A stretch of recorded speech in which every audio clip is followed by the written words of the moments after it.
my goal is to impact millions of people.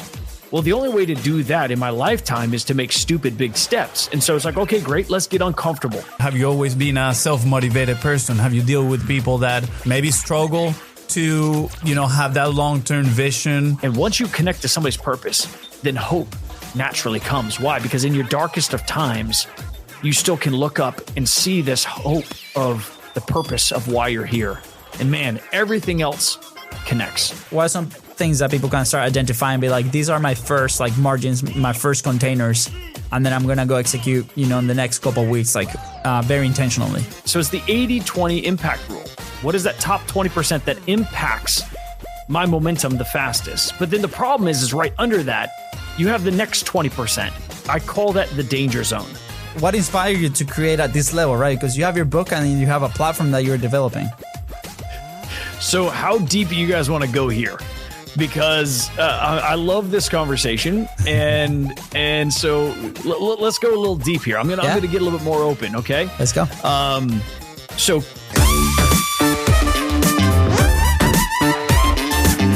Welcome back to another episode of Content is Profit. Today we had Nate Green here on the show, author of Suck Less, Do Better, and he also recently exited his company for 8 figures, baby. But he actually left us with a few golden boulders. One of my favorite personally, how to prioritize focus over feelings. Oh, baby.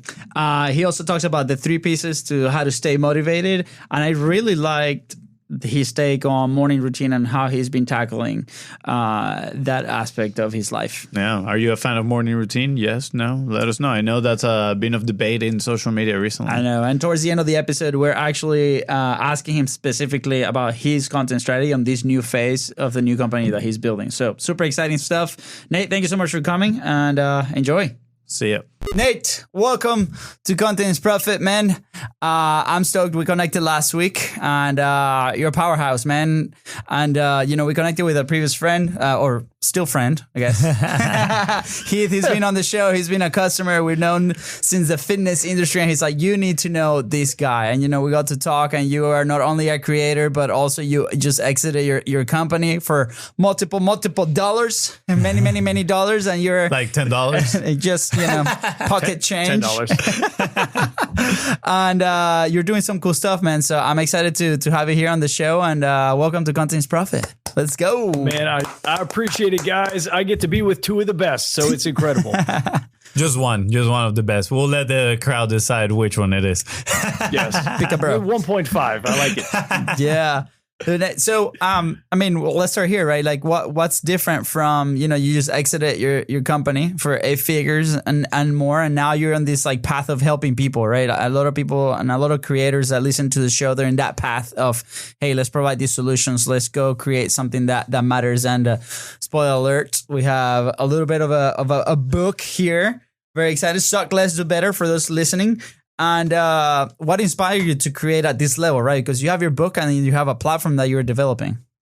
Yeah, right now we're running a mastermind. We got some programs. We got that book, and another spoiler alert. Actually, I am meeting with my publisher today to sign the contract for the next book. So she wants a total of 4 more. And so I'm excited about that. It just kind of took me a little bit to figure out which one to go next. And so now I've locked that in. And so I'm super stoked because we're going to push hard into it. So my entire goal has been, if God's going to bless me with this exit, then now I feel this massive obligation to have an impact. I feel like it's my job to take every ounce of who I am and have a massive impact in this next leg of my journey. Yeah.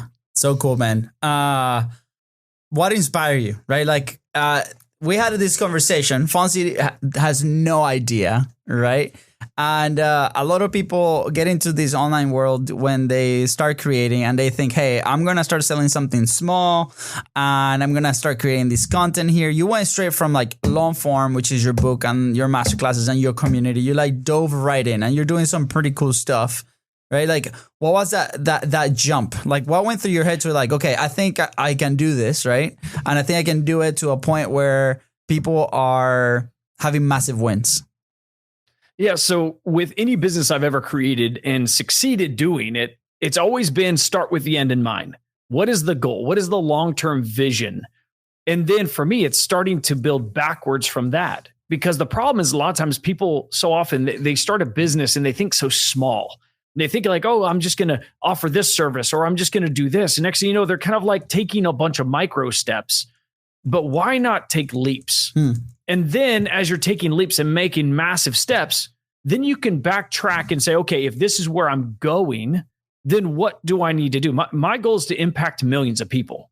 Well, the only way to do that in my lifetime is to make stupid big steps. And so it's like, okay, great. Let's get uncomfortable. Let's get vulnerable. Let's be real. Let's be, talk about struggles and difficulties. Let's talk about it all. So, why not start with a book? Start with a book. Great. Lost leader, whatever you want to call it. It's a great marketing tool. So when you're talking about that piece, it also helps get your name out there in a lot of different ways, get your books literally in hands of people and see what kind of impact it can have. And then people naturally are going to need more resources. And then you work on those things. You can start backfilling all the different resources and have just an entire way to move people through all these different areas that they need help in. Yeah. I have a lot of questions, but, honestly, like I have a lot of questions though about your background. I think it's super interesting, the fact that you're a police officer before doing this, right? So we can dive into that a little bit later, but when you talk about big goals, right? I think Jim Collins in Good to Great, he calls it the big, hairy, audacious goal, something like that, right? There's like an acronym for it. I, in a way, believe that, right? I believe start with the end in mind 100% and then kind of like backtrack. But at the same time, I've personally have felt, that maybe I've been chasing for like a huge goal for too long sometimes. And I've, kind of like experienced the opposite effect, right? Rather than being motivating, maybe I feel like I'm just chasing, right? I'm just chasing something that I don't know, like there's a lot of doubt at moments. And it's like, am I really going to be able to, catch to that goal? And it has the opposite effect. Rather than being motivating, sometimes maybe it's even a little bit, kind of like pushes you down a little bit. Yeah, demotivating, right? So I'm curious, do you ever feel that? Have you ever felt that? Have you always been a self-motivated person? Have you dealt with people that, maybe struggle to, have that long-term vision and, keep it alive for long, or maybe they do better with, short goals, one step at a time? I'm curious, right? Have you dealt with that stuff?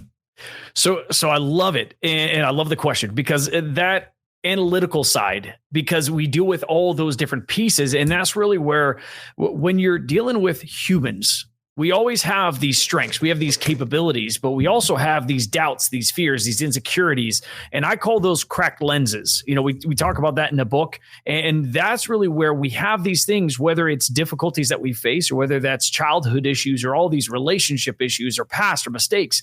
We get these things that derail our progress or our mental processing. So to go specifically down to your question, you really have to have three pieces together that all work together to keep you motivated and moving. You have to have the core of who you are 100% dialed in. You have to know what you're built for, and then understand how you can become the best version of you. Then you have to have what I call your fuel. This is all the driving forces, like, why are you moving? Why are you not being complacent? Why are you driven? Why are you hungry? Why do you want a better life? You have to have that locked in and channeled. And then the third piece is the lighthouse. That is what we're talking about here. That long-term stupid goal. That's that third piece. If you have any of three of those missing, you'll never succeed. Why? Because there's days that the goals look too far out, so stupid that you're like, why am I chasing this? But if you have your why locked in, you have your fuel locked in, then you're sitting there when you feel like you're drowning, you can look up at the goal and realize, that is what I'm chasing after. This is why I'm chasing it. And this is what I'm built for. Those three pieces locked in, I call that your outcome equation. When you have those three pieces, then the multiplier is focused action. That's day to day, going after your future one step at a time, setting smaller term goals down that pathway. Can you give me an example of your life, right? Like, how did those look like when maybe you started your your own company, right? And also, I'm curious, have you ever, have you always been disciplined? Because obviously, when I imagine a police officer, I imagine somebody that is very very disciplined. They get up early, maybe they go work out, they have to follow, the law and all that stuff. Everybody has to follow the law. Just saying, I'm not breaking any laws. We all have to follow the law. Full disclaimer: we are not telling you not to. yeah, exactly. But I'm curious, right? How did that kind of like framework that you just shared looked for you when you were building your company? Yeah, so I have been extremely structured. I've always been rather disciplined. But I'll tell you, the one thing is being disciplined and structured does not mean success. Yeah. Because there's a lot of things that you could be structured and go in the entire wrong direction. So I want to make sure we touch on that. But my life as a cop, there's a lot of fears, insecurities past of going that route was very safe. And I know that you guys are thinking, like, wait a second, you're getting shot at. That's not safe. But it was safe in a career choice because it had pensions, it had retirements, it had financial security. So it was a process that the final output was more defined. You work for 25 years, you get this at the end of the rainbow. Very clear. And so when I started being a cop, I realized that I was a little unsettled. By about 2.5 years deep, it was like, okay, very structured, very disciplined. There was a path I could see, but I was like, there's got to be more. There's got to be more. I'm built for more than this. I'm built to be better than this.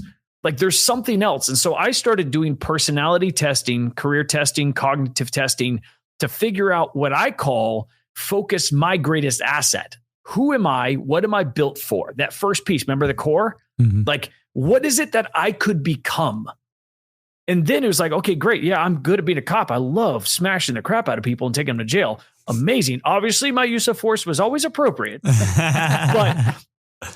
but like that side of the coin was like, man, like once I started realizing who I was, I created what I now call the display. Like a trophy case, all the lights that shine on that trophy. Yeah. The display of who I was able to become. And so I started realizing that, man, I was capable of taking on so much more than what my childhood told me I was capable of taking on. Yeah.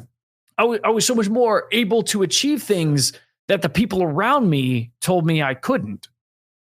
And so once you start unlocking these capabilities, you start looking at it from a different perspective. And that was a massive growth time in my life where my disciplines started to change. It started to be a little uncomfortable. It started to be a little bit of fear demolishing. It's like, wait a second, we're going to go do something different. Yeah, that's interesting.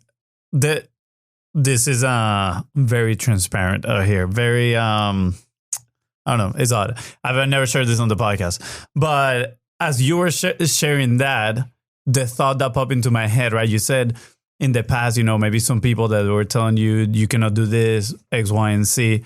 I feel like the total opposite in a way. I feel like I was dreaming so big when I was a kid, and I had a lot of people be like, you can do, whatever you want.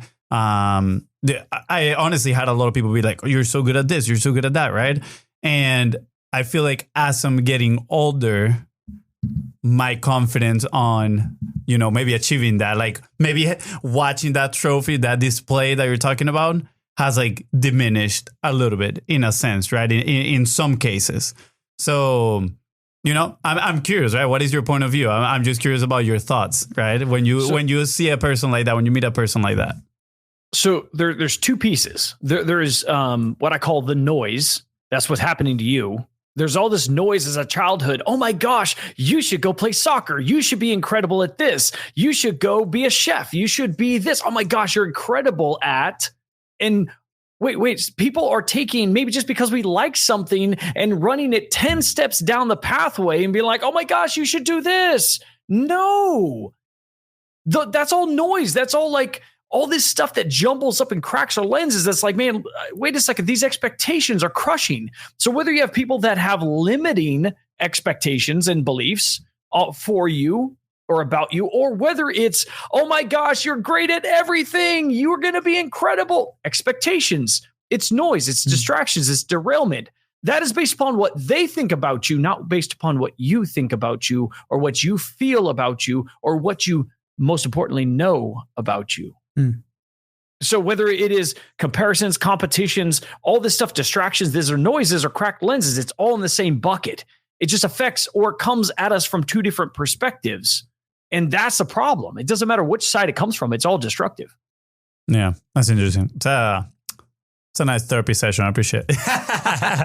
I'm here for you. We can go off camera here in a little bit and, spend a few hours together. Yeah, no worries. I appreciate it. I mean, I'll take you up on that offer, but at the same time, I think there's value on, sharing some of this stuff because I know, especially in the content world, it can be very easy for, let noise in, and derail people from their objectives.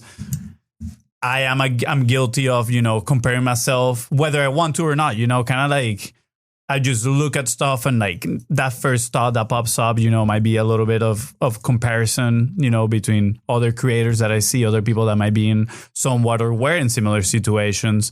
So I know somebody that is listening, they might be like, I used to dream big too, and I'm having these challenges. So I think these are some good frameworks where they can, let me sort out the noise, right? Let me create my display, right? Let me find my lighthouse. I think those are some good steps, but I don't want to deviate too much from the content conversation as well, right? I think this applies, right? Because a lot of people that come to the show or the studio, they're also entrepreneurs, right? And they're facing all this at different levels, right? At the end of the day. And when people are trying to create content to put their message out there, and whether that's like to advertise or promote whatever they're doing to help others, all these things creep into our minds, right? Like, us also being guilty of it. So, and sometimes our mind will put the friction points or walls that, for some are very real. I remember a couple of people that come here ready to rock and roll with their podcast. And as soon as the camera turns, red, that's it. They froze completely. And there's like this syndrome, crept in and they were not able to perform in front of a camera, for example, right? Or whenever we're ready to, make an offer, for example, it could creep in, and we're like, we don't deserve this and this thing. So I'm interested to know like that first, like 2-3 steps of like, okay, this might be happening or we might encountering this friction, but we don't really recognize it maybe because we're so in it, right? Maybe somebody from the outside can and they pinpoint be like, okay, this is exactly what we need to work on, for example. But when we're in this lonely world sometimes as creators, right? Because maybe our environment doesn't recognize, what we're doing on, or the loved ones are like, you're crazy. Like, what are you doing talking to the camera? Like you're being, at just this job 24/7 and now you trying to do this and people don't really understand until like you make it happen, right? It could be a lonely road. What are the first like 2 steps or maybe like contingencies that we can put in place as a creator and as an entrepreneur to continue to move forward regardless of that noise that comes, on the outside? See, the first thing that, in my opinion, you really got to have locked in is a greater purpose. Because if your purpose is just to turn on a camera and get some likes, okay, why? Like the pain of doing the activity of putting yourself out there is greater than the pain or being inside this comfort. So the greater pain wins. And so the greater pain, you're going to give way to that. And so when you think about the purpose, when you identify the purpose behind it all and you really lock in that greater purpose, then it's like, wait a second, here is what I'm chasing after. Here's the impact I'm trying to have or whatever you're trying to do. And for a lot of people, it might be, hey, my purpose is I need to pay the bills this next month. I need to make sure that my kids are taken care of. Sometimes that is the greater purpose that drives you. And so you got to make sure that you're always framing on the purpose rather than maybe the pain. The pain of that moment, the pain of the discomfort, that's challenging. But once you lock in which pain is greater, the pain of getting a little bit uncomfortable or the pain of failing on your purpose, the greater pain will always be the one that you give way to. And so what you need to do is lock in and really connect to the greater pain if you take the easy roads versus taking the proper action. What was your greater pain when you decided to take on this life? So back when I was 23, I had heart failure. I had to retire from being a cop. And I was told on a Wednesday that I was done. And I had no money in savings because I had gone through all kinds of medical stuff between being paralyzed from the waist down for months and then the heart problem, heart failure right after. I'd spent, all my vacation days were burned out. All my money and reserves were burned out. And so I had to figure out how to survive.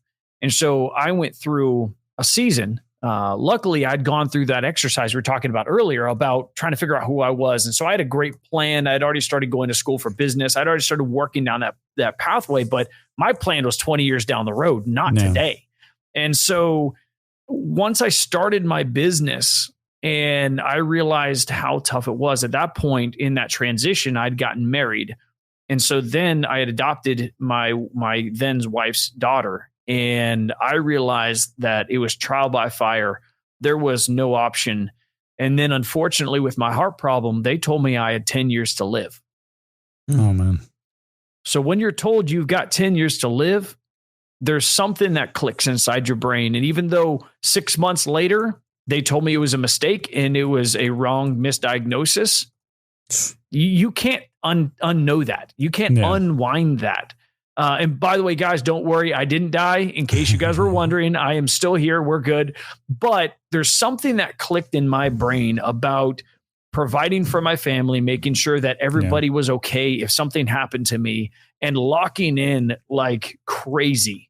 And even though there is that mission that I had for a season of my life, it was great. But then, unfortunately, I had some people I knew that killed themselves throughout some of those years. And so now on the other side of this transition where I have what other people would call ultimate financial freedom, man, I'm locked in more than ever. Like my purpose is to help people find hope by connecting to their purpose. And I'll spend every last day of my life really diving deep and helping people understand that they're here for a purpose. They just need to find it, lock into it, and then take action to achieve the greatest version of it that they possibly can. And once you connect to somebody's purpose, then hope naturally comes. Why? Because in your darkest of times, you still can look up and see this hope of the purpose of why you're here. And man, everything else connects in those moments. Yeah.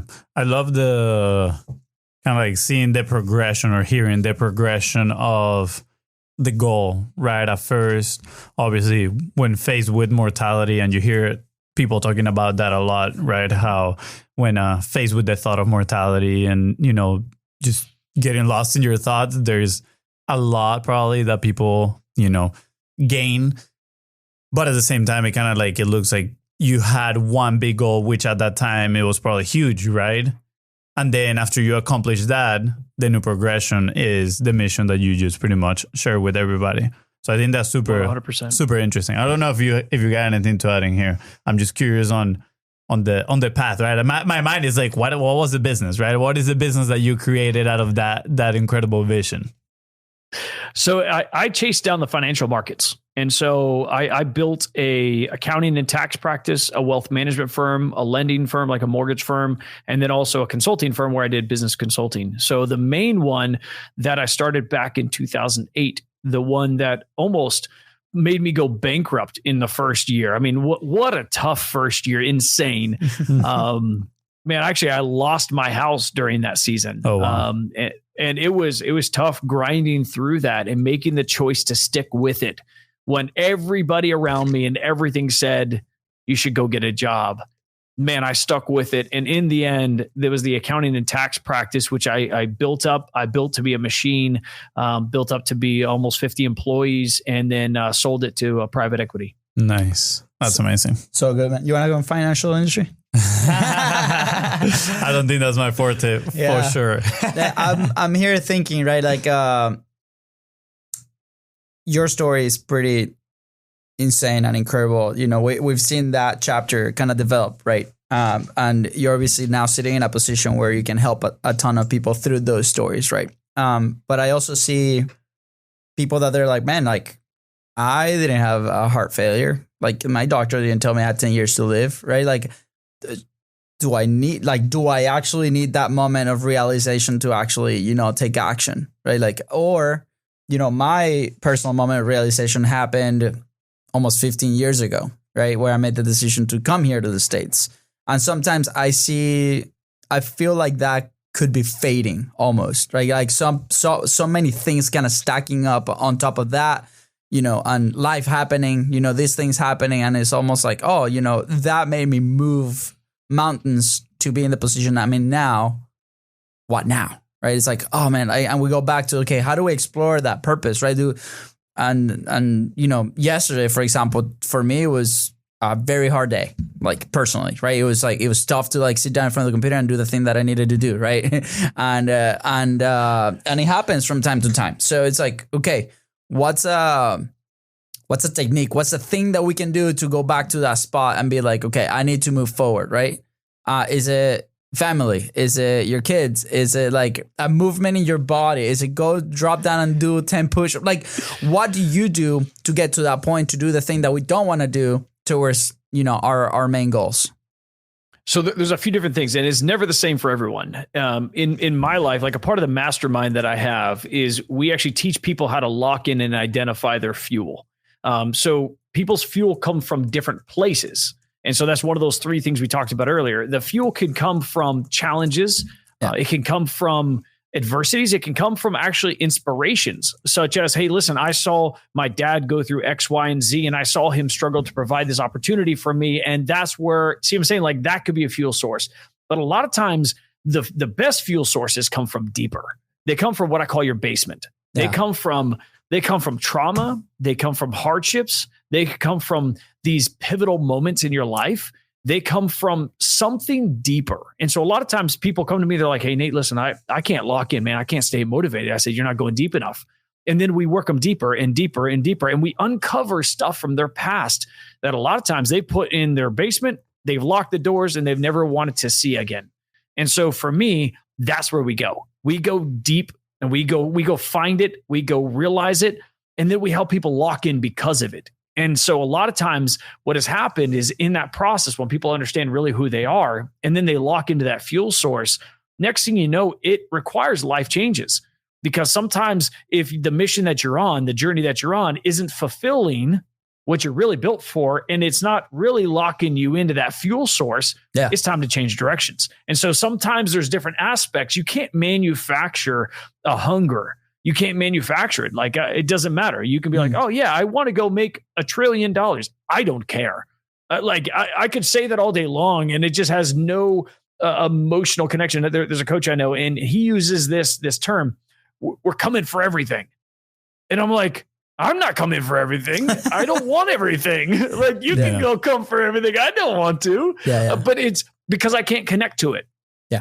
And so we all need to connect deeper to whatever that thing is. And so then that way, when you're having those hard times, those hard days, you got to be able to lock in. Also, what I do is, this is a notebook that I have, and I read this every single day. And if you can't tell my bad handwriting, it's today I will show up.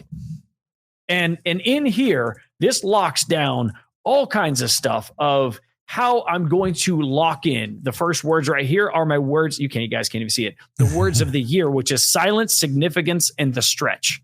So I'm going to silence the noise. Remember, we're talking about the noise, the distractions. I'm going to silence the noise. I want every single thing I do to have significance. And the stretch means I'm required to be uncomfortable. I need to go where maybe I don't want to go. But this is something that I literally tell myself every day. Today, I am present, focused, persistent, relentless, resilient, and hungry. And then over here, it talks about how I will show up. And this is all the things of how I'm going to show up today. This is my Bible for how I'm going to show up. Not the legitimate Bible, which is over there, which I read every day, but this is my Bible for how I will show up today. And if I don't, then I need to suck less and do better today. Boom. Boom. Yeah, I like that. It's kind of sounds like a compass, like a personal compass on where do you want to go. I do have something similar in my computer, and alarms and pop, and, they have reminders and stuff like that. But, I will say I am guilty of sometimes just being like, oh, I know another time, and I'll just skip it, and at the end of the day, it just comes down to, it being a choice, right? It's a choice of, well, maybe you feel down, but you got to make a choice of whether you want to check your compass and see is what you're doing actually aligned with what you want to go. How do you deal with maybe the days that you don't feel like, checking your compass or being like, or are you always 100%? I doubt you're always 100%. No. Nobody is. It's physically impossible. You always are going to have the days. And that's really where you really have to do the work down into those 3 pillars. Really the core, the fuel, and the lighthouse, because you have to do something. I call it focus over feelings. You have to create your focus, and whatever your focus is, now you have actions assigned to that focus. And there's days that your feelings are futile. They're going to fail you over and over again. And even on those days, you have to know you're having a bad feelings day. You're like, I have feelings like I don't want to do it. That's the only feelings I got. And so you're walking through this and struggling through those emotions. And so the one thing I do is today's not a day I make decisions. That's the first thing I do. I eliminate decision making because it's like, oh, why am I doing this? Blah, blah, blah. Nobody's going to care. Why am I going on another podcast? Why am I doing this? Like, what impact am I really having? The cracked lenses, the noise gets the best of you. Man, I've just failed and blah, blah, blah, blah, blah. Those days are going to happen. And so you need to know it's one of those days. You eliminate decision making. I focus on what is required of you that day. And then the other thing I do is self-development. Is I pour into myself on those days. It's time to read more books. It's time to learn more, listen more. It's time to be fed. It's not a day I need to pour out, because there's days that you could pour out over and over and over again. But then there's days that you need to be fed. And those days that you got those feelings, that's a feeding day. That's the day it's time to eat something. Yeah. Yeah. I like it. I've been, I relate to that. I'm sorry. I feel like I'm hogging the mic here today, but I definitely relate to that. I have some of, those low days, and I can see the difference whenever I don't pour into myself, and maybe I just focus too much on, I got things to do. And then I like the idea of just focus on just do the necessary, to kind of get those responsibilities done, and then pour into yourself some wisdom, a little pick me up or whatnot. But I felt stuck some days where I'm just like, oh, I got to do this and that. And, you pretty much burdened yourself with a whole bunch of decisions. And at the end of the day, you feel even worse because, you didn't have the energy to do what was necessary or the main responsibility, and then you put all this extra load on yourself. At the end of the day, you're just shaming yourself like, oh man, I didn't do anything. I had a bad day. That's the recipe to start another bad day on the next one, right? Well, 100%. And that's really where my morning routine is locked in. And that's where I really feel like everybody should have a morning routine. And even if it's not the best routine, just have a routine. But you really got to dial in how do you connect to your day? And so my morning routine is literally as soon as I get out of bed, as I'm brushing my teeth, my ear pods go in or my beats go in, and I'm listening to audiobooks. I'm feeding myself from the start while I am handling the dogs, doing everything else. And then from there, I go to the next phase of feeding myself, which might be reading a book. After that, then it's, hey, listen, I got some time of prayer. I read the Bible. Why? Because I feel like it's really important to have my heart and my spirit in line. Then from there, I can start giving out. I can start putting out, but not until I've been fed. And in there, yes, espresso and a nice protein bar every morning like clockwork. But you don't see what I'm saying? You got to feed. You got to give yourself that routine of it's okay to make sure and take care of yourself first, because how can you support other people when you haven't supported yourself first? Very important to lock in a morning routine and be consistent with it. Yeah. And then if somebody starts falling off, look back. How's your morning routine? Oh, I fell off the wagon. Okay, that's why. Yeah. I'm looking at this and I'm also thinking environment, right? How do we build an environment where these things happen, right? Sometimes I also feel like at home, it could be chaos, right? With 2 small children, right? You get home, it's a mess. The toys are everywhere. The soccer balls are everywhere. And we're building habits and all those things. But the same thing, how do we how do we pour also into family, into those things, or is that is the environment that we've created? And I'm a believer that we have control over all of that, right? So sometimes maybe we beat ourselves up because because we know that we have control over that. We let that go, and then we're like, oh man, that's my fault, right? And then we go sometimes deeper into that. So it's like, okay, what are your thoughts on environment, right? Like, what are your thoughts on resetting some of that environment, on expectations with your loved ones, right? Like my wife, for example, or my kids. And, there's a lot of pressure, I think, into that too. It's like, I want to be an inspiration for them type deal, right? But sometimes we're exhausted and, we don't want to go for that walk, for example. So how deep do you guys want to go here? Because I love this conversation, and so let's go a little deep here. I'm gonna get a little bit more open. Okay, let's go. So first thing is control your controllables. That's it. Control your controllables. You can't control people. You can only control you. Mm-hmm. So that's the first main focus. The second thing is I went through a very tough 10-year marriage, which in the middle of it had an affair. Not me. She did. And then ended up with a massive disaster at the end, child abuse situation, complete disaster. The 10 years was a difficult marriage. She wasn't the easiest person. My greatest growth years were those same years. I controlled my controllables. I developed me. I poured into me. I tried my best in that relationship to make the best of that relationship. And I always compartmentalized the time properly, meaning here's business time, here's family time. I wasn't a guy that was out late. I was always home every night with maybe an occasional business meeting after hours for like some kind of get together. But it was like 99.9% of the time I was home with my family, dedicating my time with my kids. The weekend were family times. I would get up at 4:30 still and compartmentalize that early morning on the weekends for my growth, my development, my business until somebody else woke up. As soon as somebody else woke up, business all shut down. Now it's family time. Now I'm a dad. So I compartmentalize my times properly to make sure that I had all these pieces. So when you're talking about that side, very easy to do. And my theory is if I couldn't get business and business growth done properly within my compartmentalized time, then I shouldn't be doing it. I'm not working hard enough. I'm not working efficiently enough. I'm not delegating enough. I'm not building a team enough. It's my issue. It's a me thing, not a we thing. It doesn't, the family shouldn't suffer because every single night I can't do my work fast enough and well enough. And I'm working till 9:00 and now I see my kids for 4 or 5 days. That's not fair. No, I need to learn how to be more dedicated during my times and get better at being me and chasing down my dreams properly within my compartmentalized time. You're going to find a lot of people that argue with that. There's plenty of authors that go the opposite. And I completely disagree with them. And that's it. If you want to basically find all the ultimate success in the world and you want to burn the bridge on your family, that is your problem, not mine. I don't believe in balance. I would never claim to be a true balanced person. I am properly imbalanced, but I have everything compartmentalized. I take time for my health. I take time for my family. I take time for my religion, my mental health, my business, my finances. It's all compartmentalized. But it is definitely not balanced. Yeah.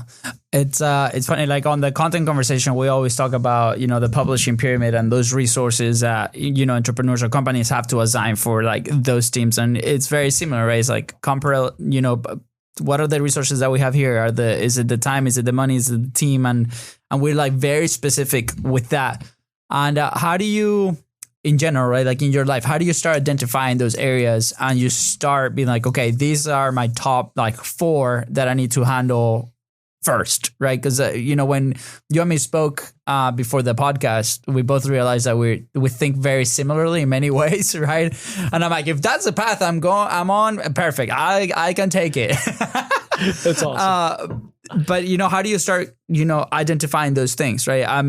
As you were describing this, I think personally, I've seen a situation where it's like very similar to that. It's like, hey, from here to here, building my margins type deal. It's like, and that helps me too. It puts a little bit of pressure on that deadline of like, I got to finish it. I got to complete the task that I'm doing. Well, how can people do that? Because we see a lot of cases also, not only ourselves, but with people that come to studio that might have businesses, and we see that that's affecting the content creation aspect to it, that for them is very important as well, because it drives the business, right? So we're like, okay, how can we support them a little bit more? How can we help them a little bit more on this, where we have the content, margins very defined, but because everything else around it is a little bit of a mess, then we cannot be effective with the content side, right? Which is, going back to the business side. So what are some things that people can start identifying and be like, these are my first like margins, my first containers, and then I'm going to go execute, in the next couple of weeks, like very intentionally. Yeah. So this goes back to that understanding the core who you are, because then once you figure out the core who you are, then you have to define what I call is your edge. The edge is like that top 20% of your capable activities that moves the needle the furthest, the fastest in your life, in your career, in your process. Like, what are those tasks, those capabilities, those skill sets that when you put time in that bucket, man, you're talking about it's like a race car with some NOS in it. It's like it's moving, it's chasing it down, and that's what I'm talking about, Then you have the rest, that 80%. So it's the 80-20 impact rule. What is that top 20% that impacts my momentum the fastest? But then the problem is right under that, you have the next 20%. I call that the danger zone. The danger zone are things that I'm capable of. The things that, I can do it, but it doesn't have as much momentum building as that top 20%, that edge. Yeah. And so then you start identifying it, those two pieces, then the rest 60%, that's basically stuff I just suck at. Like, that's like, it's easy to give away. What you find out is you're really living more in that danger zone than you're living in your edge, because the danger zone is really the suck. That is what just takes up so much time. But what you got to find is you find the person where your danger zone is their edge. And you start realizing, wait a second, let's maximize everybody's biggest and greatest potential, their edge. And then once you build teams based upon everybody living inside that arena, not only are you going to find more growth and development and success, you're going to find people are happier. Yeah. Your team is going to be happy because they're feeling fulfilled because they're living in their sweet spot. Very important. Yeah. I was going to say, I have such a challenging time compartmentalizing things, and I feel like I hyper focus on the first thing I do in the day. And if I have to jump from one thing to the other, then I'm just like, it takes me so long to refocus, put my attention kind of like on the things that I need to do. Is super interesting. I was just a random thought. And so on that, you need to have a reset process. And so like a 2-minute, and I do this with a lot of my clients, is we create a reset process that works for them. My reset process is different. I basically take a break. I do about 2 minutes. Sometimes it might be some push-ups. I do some kind of physical activities, might just be a few squats, whatever the case may be, just kind of move for a second. Then I do some box breathing, which is just 2 seconds in or 4 seconds in, 4 seconds out, et cetera, 4 seconds on all sides. So you do a quick box breathing and then you kind of breathe and then you go back at it. Simple.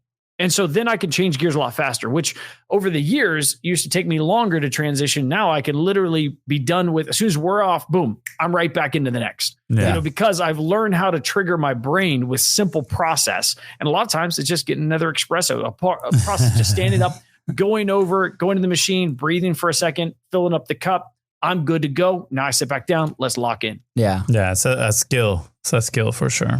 No, I like and it's a trained skill. You got to train yourself. Yeah. You got to train your brain to click over. Yeah.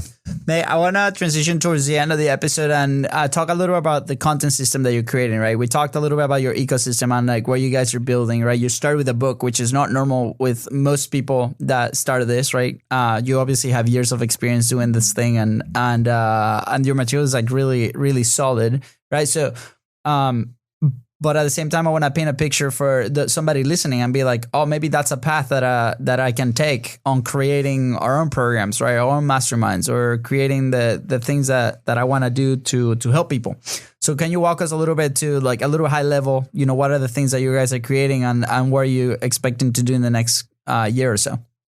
Oh, this next year is going to be exciting. We're actually going to be launching our podcast, which is awesome. And this is something we're going to dive deep into the edge. the edge is going to be one of our major processes that we're going to be pushing into, the edge of kind of who you are, when you found the edge of, your purpose. And so we're going to dive into that and really interview people based upon like that moment that they had that click of like, oh my gosh, this is what I'm built for, or, hey, this is my purpose, or this is my fuel, each of these edges that they can find in their life. And we're going to really be diving into that. So I'm excited about that. That's going to be massive for us. I really feel like people are going to be excited about it. I do have a killer content strategy that at this point I can't disclose, but it's wrapped up in this next book that is I just started writing, and I've got an entire plan that's never been done before with a book.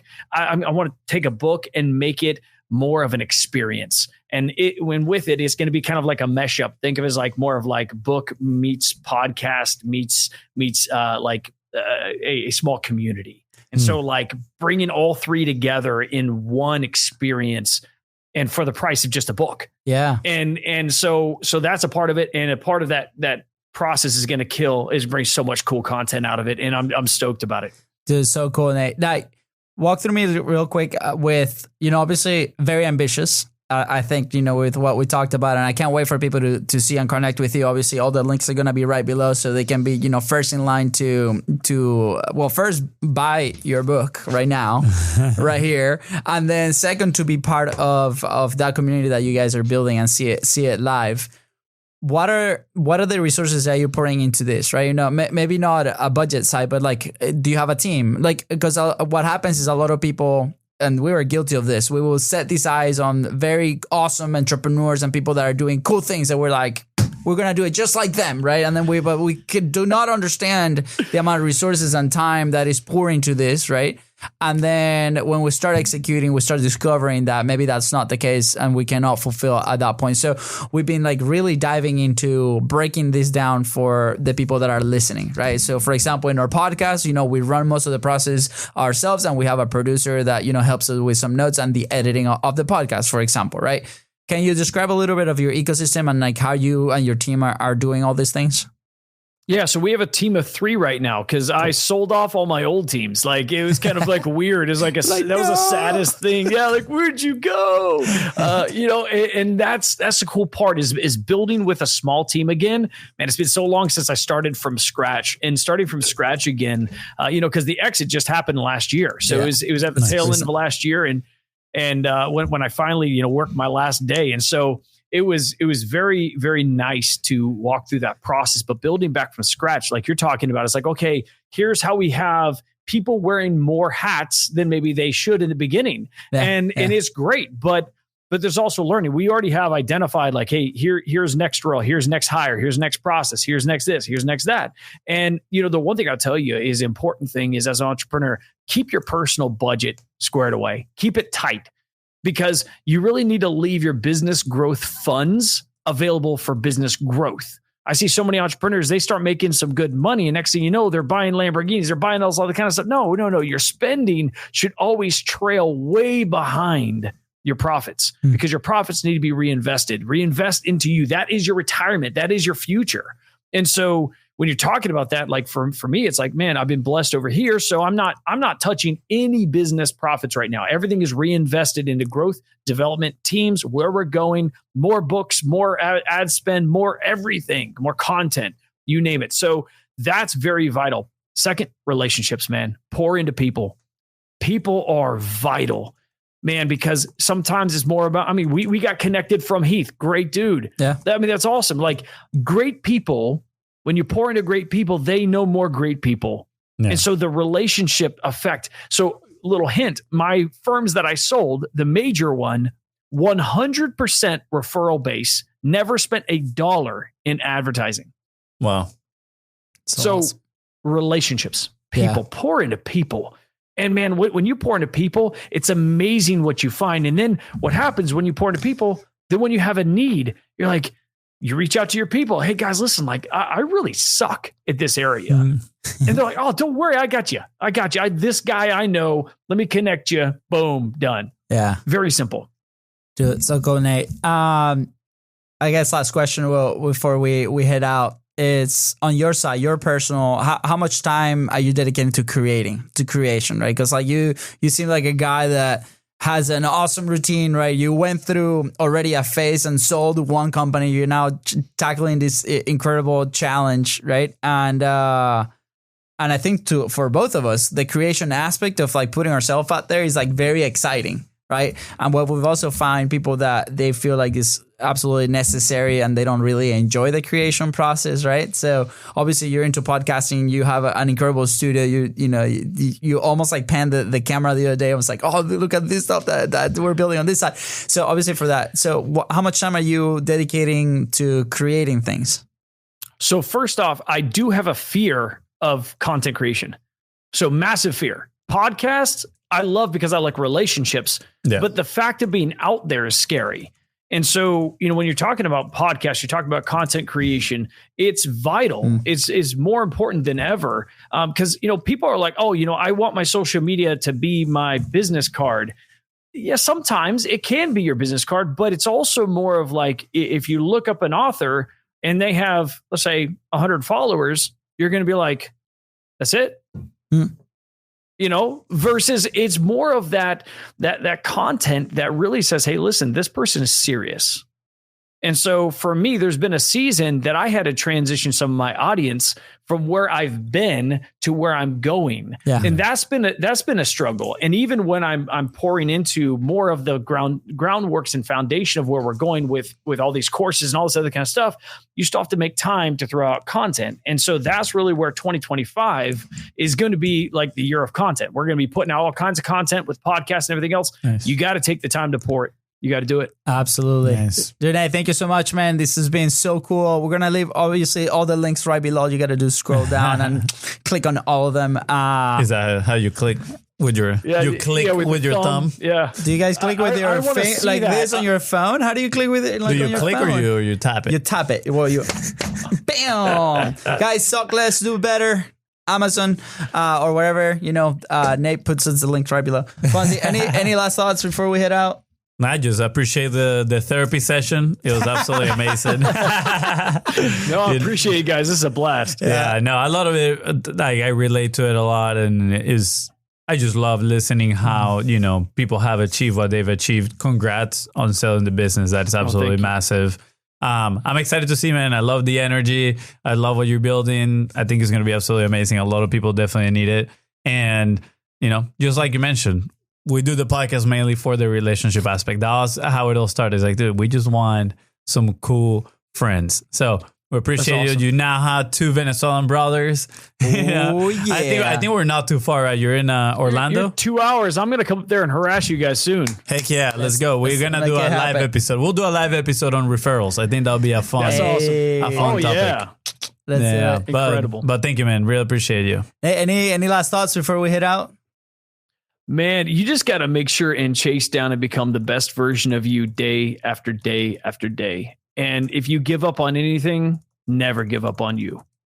I love it. Finish it. Wrap it up right now. That's good. Guys, thank you so much for tuning to the Content is Profit podcast. Go ahead and follow the show in your favorite podcasting platform and on social media at The Biz Bros Go. That is right. And if we help you move one step closer towards your goal here today, please don't forget to share this episode. And of course, don't forget to leave a 5-star review. See ya. Bye, guys.